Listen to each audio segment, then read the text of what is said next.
ተሳስተህ ምን እንዳትደውልሽ በቃ ተወኝ። አፈር ብላ። እናንተ ምን ይመለከታችኋል? እኔ ለምሳሳመው ቆይ ነግበኔ ማለት ነው። ወይ አንተ ራስህ እንዴት ነው የምታየው? ይኸውልህ ያረኩ ላይ ያንን ነገር ደግሞ አስከፍላለሁ። እሺ አሁን ልቀቃት። ምግብሽን ይዘሽ ውጪ። እሺ አቺ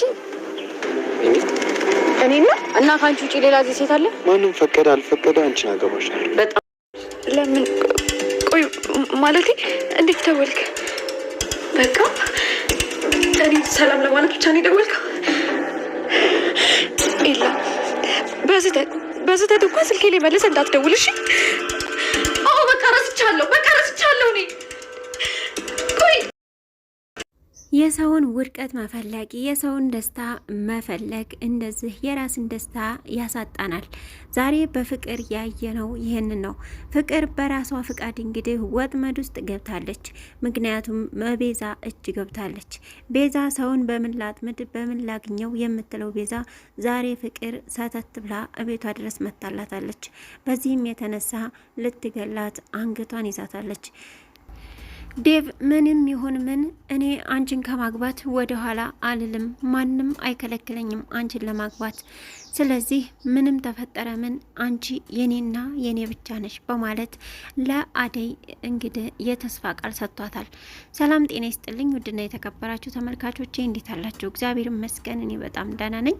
በያላችሁበት ሰላማችሁ ይብዛ እያልኩ ለዚህ ቻናል አዲስ ከሆናችሁ ሰብስክራይብ፣ ላይክ፣ ሼር እያደረጋችሁ ቤተሰብ ሁኑ።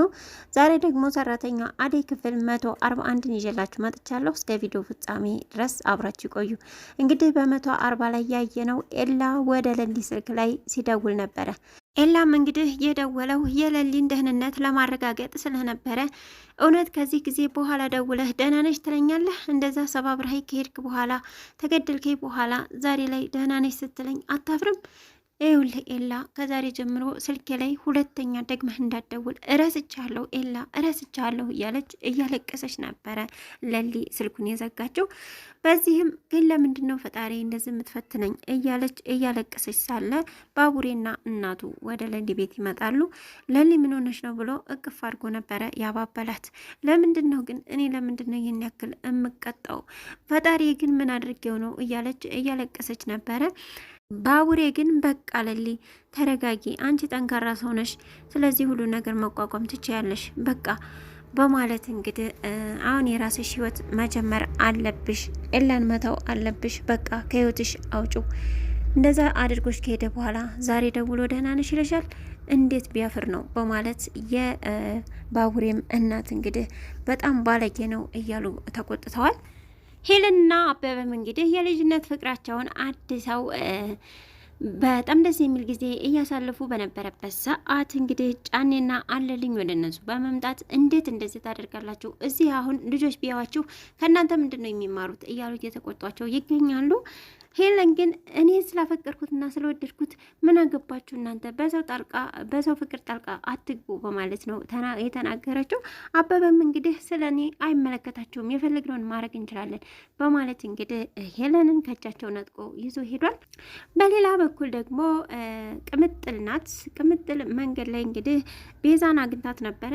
ምን ትሰሪያለሽ እዚህ ሰፈር ስትላትም አንቺ ራስሽ ምን ትሰሪያለሽ? አይ ወደዚህ ጎል ይሄን ነው እኔ የምልሽ ግን በጣም ነው የምትገርሚው። ይንጎ አንቺን ፍቅር አልቀበልም ብሎ አደይን ነበር የሚያፈቅረው። አንቺ ግን ለሱ ስትይ ቤትሽን ሸጠሽን ከፍሊደን ነበር አይደለ? በማለት ስትናገራት አይመለከትሽም በማለት እንግዲህ ቅምጥል ቤዛን አንድ ጥፊ አከናንባት። ጥፊዋን ላሳድርካ ቤዛ ካጠገቧ እበስ ብላ ጠፍታለች። አደይም እንግዲህ ዴቭን እንዳትከተለኝ በማለት ጥላው ልትሄድ ስትል ዴቭ ግን በመያዝ እንግዲህ ምን ሆነሽ ነው እንደዚህ የምትሆኚው? እኔ እኮ ነገሮችን ለማስተካከል እየለፋሁኝ ነው። ደግሞ ለእትዬ ሁሉን ነገር አስረድቼ እትዬ ቀስ ብላ ትረዳኛለች የሚል ሀሳብ ስላለኝ ነው። አሁን ምን ሆነሽ ነው አንቺ እንደዚህ የምትሆኚው? እያላት ይገኛል። አደይም ደግሞ ይቅርታ በቃ እኔ እኮ በእኔ የምታፈርና ስለ እኔ መናገር ስላልፈለግ መስሎኝ ነበረ። እንደዛ ከሆነ ያሰብከው እሺ በቃ በማለት እንግዲህ ይቅር ተጠያይቀው ተቃቅፈዋል። ባቡሬና የባቡሬም እናት እንግዲህ ለሊን እያጽናኗት እንዲሁም ደግሞ እያፍታቷት ይገኛሉ። ይህም ደግሞ ምንድነው በቃ ኤላ እስካሁን ቆይቶ ዛሬ መደወሉ እጅግ በጣም ጥፋተኛ ነው። ነገር ግን አንቺ አሁን እሱን ማሰብ የለብሽም። አንቺ ጠንካራ ሰው ነች። ስለዚህ በቃ የራስሽ ህይወት መጀመር አለብሽ በማለት ባቡሬም ይነግራታል። የባቡሬም እናት አዎ ባቡሬ እውነቱን ነው። ስለዚህ የራስሽ ህይወት ልጀምሪ ይገባሻል ትላታለች። አይ ያን ሁሉ ነገር አሳልፌ አሁን እንዴት ብዬ ሰው አምኜ አብሬ እኖራለሁ? ይበቃኛል።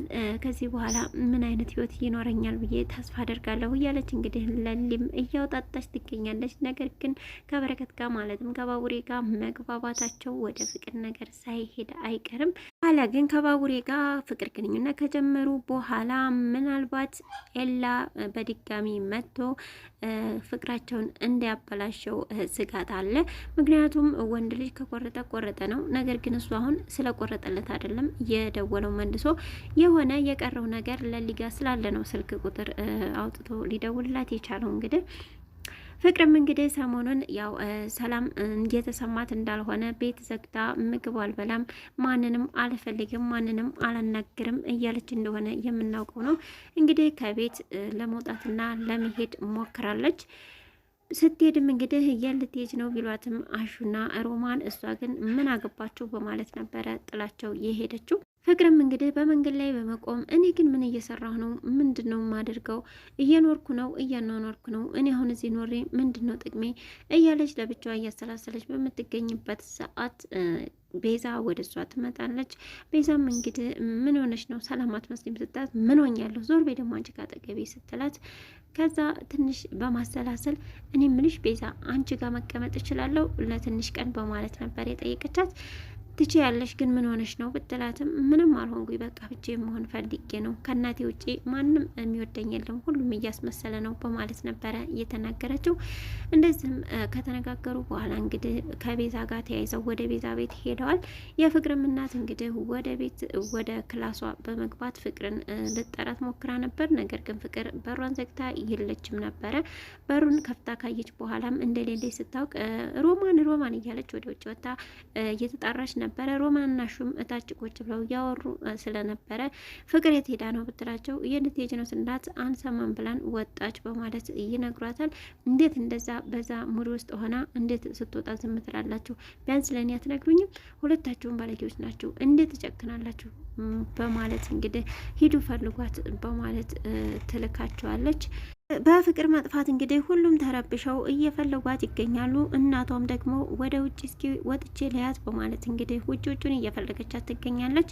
ባቡሬም እንግዲህ ለሊን ከቤት በማውጣት ና እስኪ ትንሽ ካለሽበት ሙድ እንድትወጪ ትንሽ ወጣ ብለን እንምጣ በማለት ወስዷት ነበረ።